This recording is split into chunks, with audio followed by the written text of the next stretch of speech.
Hi folks, this is all the fruit.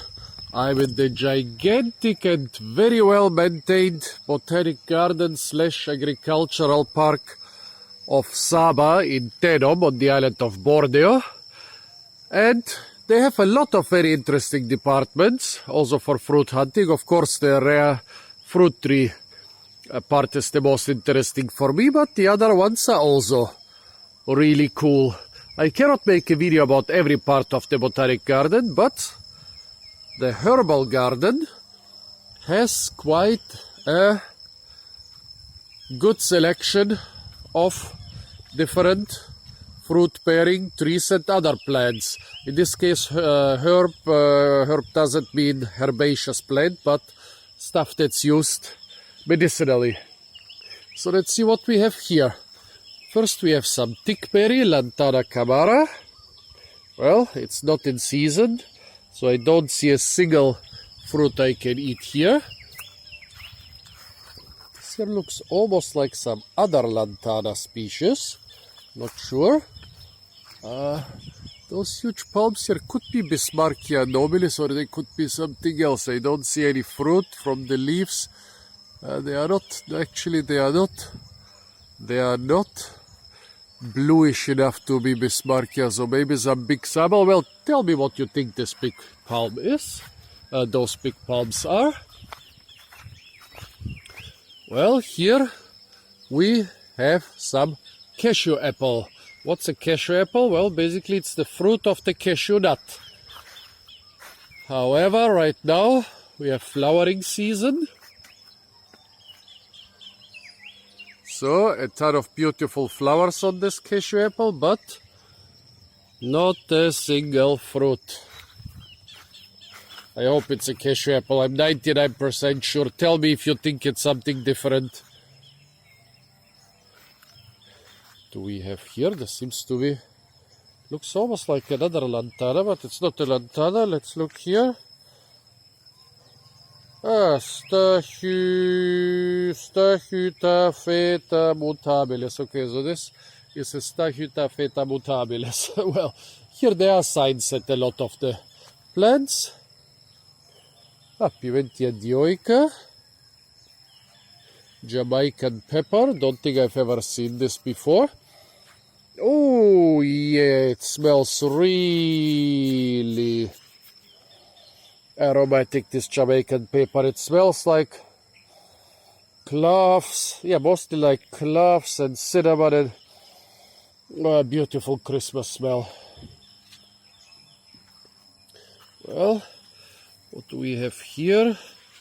A teeny tiny shrub of the miracle berry, but they have a lot of bigger shrubs in this garden. Well, okay, at least now I know that the cashew apple is really a cashew apple. But to be honest, I forgot the name of this thing here. Oh God, this is so embarrassing. I used to know this.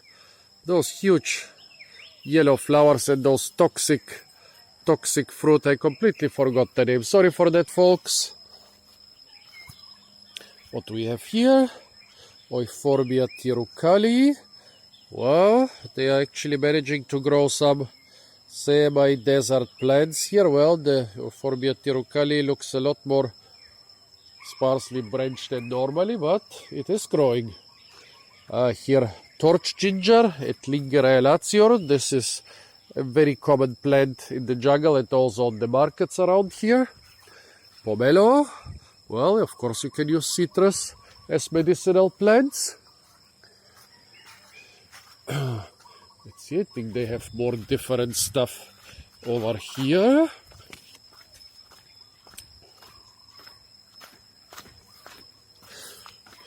I'm feeling like I'm not completely awake yet. Maybe that's why I'm talking so much crap. Sorry for that, folks. Well, a lot of labels, not on everything, but on many things. Oh, Crescentia quiete, the calabash tree or miracle fruit, but not a single, not a single fruit or flower. Nope, not a single fruit or flower. A mulberry. tree here with some flowers. Come on, focus on the cute little mulberry flowers. Here they are. No fruit at the moment, and I think here they are being planted a little bit too closely for trees. If you plant them that closely, you have to prune them a lot more. This looks almost like some gardenia. Yeah, smells quite nice, even the half-dead flower. Oh yeah, Gardenia jasminoides. Well, the not so dead flowers smell even better.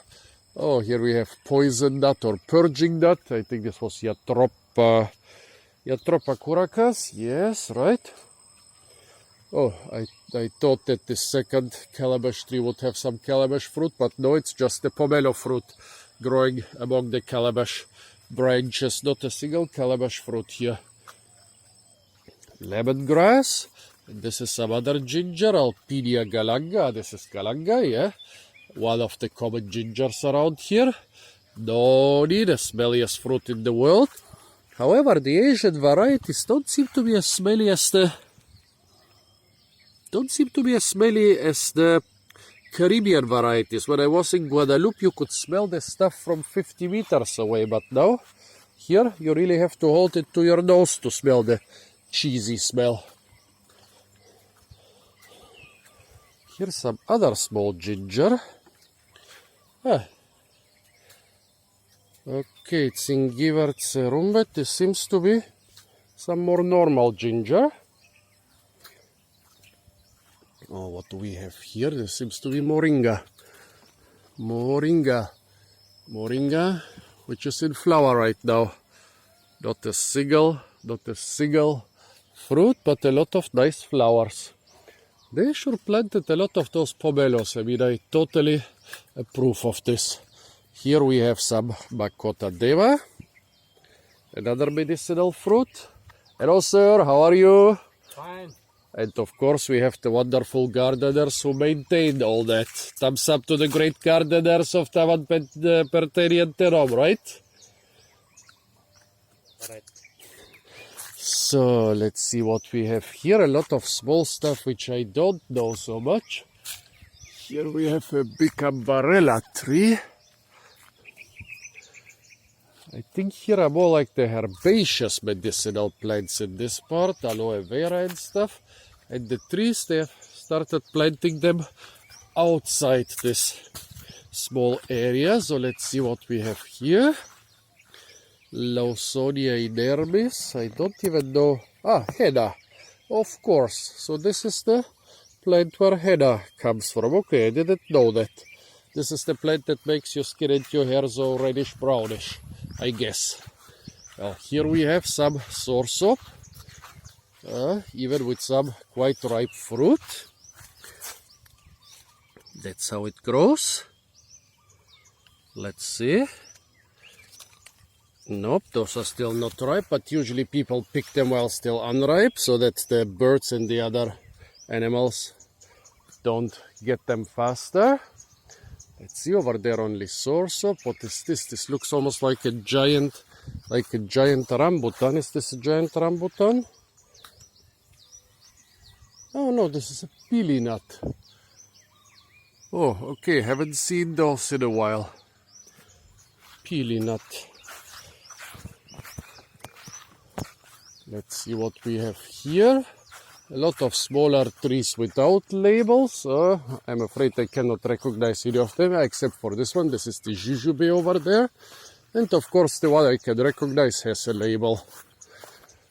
Sisyphus mauritiana, this should be. Is it Sisyphus mauritiana? Of course it's Sisyphus mauritiana. Out of 10 trees, the one I can recognize has a label.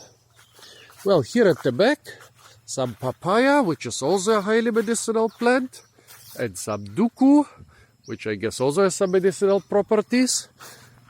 Well, there is a durian collection right behind the herbal garden.